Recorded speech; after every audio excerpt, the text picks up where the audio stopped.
Hey guys, it's Nicole. I'm back. And this is the second of two interviews that I have today for you. And I just want to preface this one with you never know what kind of awesome book you can find on clearance at Barnes & Noble. So yeah, the one I found is Fear Nothing by Lisa Gardner. So this one's pretty cool. It's set in Boston, which is very near and dear to me. So also, theme of today, places that are near me that I find amusing or wonderful. Fear Nothing is about a female cop as well as a therapist. And so the main character, her name is Dee Dee Warren. She's cop, kind of detective, and she investigates kind of serial killers, homicides, you name it, she's probably done it.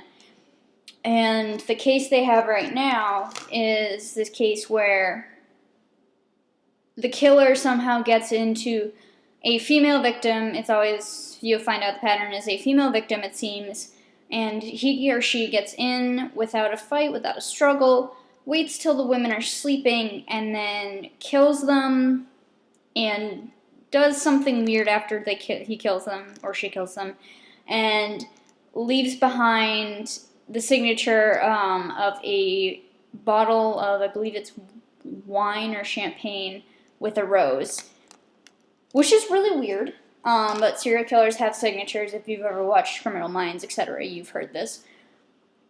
So Dee Dee is trying to investigate what happens, but at the first crime scene, she gets into an accident, and it later starts to come to light that she may have interacted with the killer himself or herself.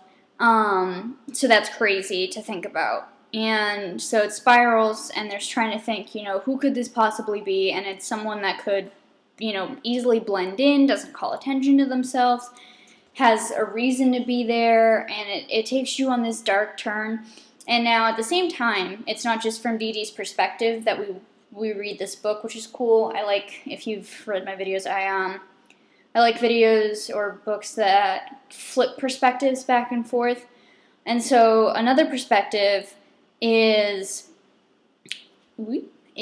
Adeline Glenn. She is a psychologist, and she has this genetic condition where she cannot feel pain, which you'd think would be great. But when she actually delves into it, you sit there and you're like, oh, that's actually really bad, because she can't tell, like, if a pot is on the stove and it's boiling, she can feel the heat, sure, but she can't feel it would burn her if she was to grab it for whatever reason and hold on to it.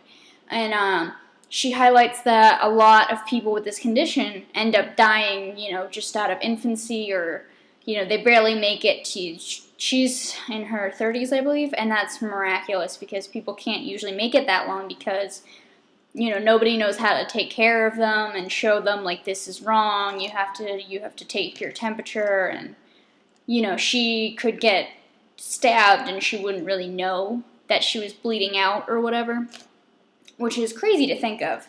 And so she's a therapist, and she helps with pain management, which is kind of hilarious in a sense, but very interesting. So you read from her perspective, and you find out that she has a sister named Shayna, and Shayna's past is very interesting. I mean, they came, as you'll find out, they came from a really messed up home.